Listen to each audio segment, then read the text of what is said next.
തൃശൂർ പൂരത്തിന് വെടിക്കെട്ട് സാമഗ്രികൾ നിർമ്മിക്കുന്ന തിരുവമ്പാടിയുടെ 5 വെടിമരുന്ന് പുരകളിൽ ഉണ്ടായ വൻ സ്ഫോടനത്തിൽ 14 പേർ മരിച്ചതായി സ്ഥിരീകരിച്ചു. 5 മൃതദേഹങ്ങളും 3 പേരുടെ ശരീരാവശിഷ്ടങ്ങളും ലഭിച്ചതായി തൃശൂർ ജില്ലാ കളക്ടർ ഷിക സുരേന്ദ്രൻ അറിയിച്ചു. തൃശൂർ മെഡിക്കൽ കോളേജ് ആശുപത്രിയിൽ പ്രവേശിപ്പിച്ച 12 പേരിൽ 5 പേരുടെ നില അതീവ ഗുരുതരമാണ്. ഇവർക്ക് 70%-ലേറെ പൊള്ളലേറ്റിട്ടുണ്ട്. സംഭവ സ്ഥലത്ത് 40ഓളം പേരുണ്ടായിരുന്നു എന്നാണ് പ്രാഥമികമായി ലഭിക്കുന്ന വിവരം.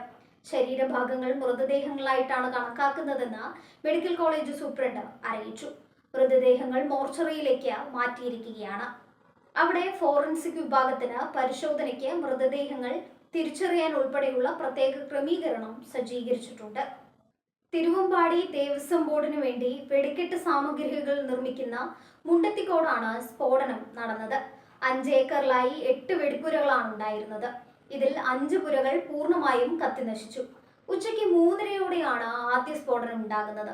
പിന്നീട് 2 മണിക്കൂറോളം തുടർച്ചയായ സ്ഫോടനങ്ങൾ ഉണ്ടാവുകയും തീ പടരുകയുമായിരുന്നു.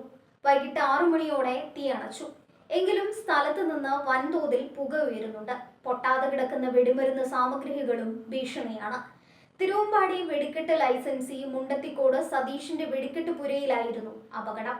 വെടിക്കെട്ടിന്റെ പ്രധാന ചുമതലക്കാരനായ സതീഷിനുൾപ്പെടെയുള്ളവർക്കാണ് പൊള്ളലേറ്റത്. ചെറിയ വഴിയായതിനാൽ ഫയർഫോഴ്സ് സംഘത്തിന് സംഭവ സ്ഥലത്ത് പെട്ടെന്നെത്താൻ പ്രയാസം നേരിട്ടു. തുടർന്ന് സമീപത്തെ മതിൽ തകർത്താണ് ഫയർഫോഴ്സ് സംഘം സ്ഥലത്തെത്തിയത്. ഈ മാസം 24-ന് നടക്കേണ്ട തൃശൂർ പൂരത്തിന്റെ സാമ്പിൾ വെടിക്കെട്ടിനുള്ള പടക്കമാണ് ഇവിടെ നിർമ്മിച്ചിരുന്നത്. 2 വലിയ സ്ഫോടനമാണ് ആദ്യമുണ്ടായത്. കിലോമീറ്ററുകളോളം അകലേക്ക് സ്ഫോടന ശബ്ദം കേട്ടുവെന്നാണ് പ്രദേശവാസികൾ പറയുന്നത്. ഈ സ്ഫോടനത്തിൽ പ്രധാനമന്ത്രി നരേന്ദ്രമോദിയും രാഹുൽ ഗാന്ധിയും കടുത്ത ദുഃഖം രേഖപ്പെടുത്തി. അപകടത്തിൽ ജീവൻ നഷ്ടപ്പെട്ടവരുടെ കുടുംബാംഗങ്ങളോട് അഗാധമായ അനുശോചനം അറിയിച്ച പ്രധാനമന്ത്രി പരിക്കേറ്റവർ എത്രയും വേഗം സുഖം പ്രാപിക്കട്ടെ എന്ന് ആശംസിച്ചു. പൂരത്തിന് തൊട്ടു മുൻപ് നടന്ന ഈ ദുരന്തവും അത് സൃഷ്ടിച്ച വലിയ നാശനഷ്ടങ്ങളും ഹൃദയഭേദകമാണെന്നും അതിവേഗത്തിലുള്ള രക്ഷാപ്രവർത്തനവും അടിയന്തര ചികിത്സയും സർക്കാർ ഉറപ്പാക്കണമെന്നും രാഹുൽ ഗാന്ധിയും ആവശ്യപ്പെട്ടു. ദുരന്തത്തിനിരയായവർക്ക് പ്രധാനമന്ത്രിയുടെ ദേശീയ ദുരിതാശ്വാസ നിധിയിൽ നിന്ന് സാമ്പത്തിക സഹായവും പ്രഖ്യാപിച്ചിട്ടുണ്ട്. മരിച്ചവരുടെ അടുത്ത ബന്ധുക്കൾക്ക് 2 ലക്ഷം രൂപ വീതവും പരിക്കേറ്റവർക്ക് 50,000 രൂപ വീതവും നൽകുമെന്ന് പ്രധാനമന്ത്രിയുടെ ഓഫീസ് അറിയിച്ചു.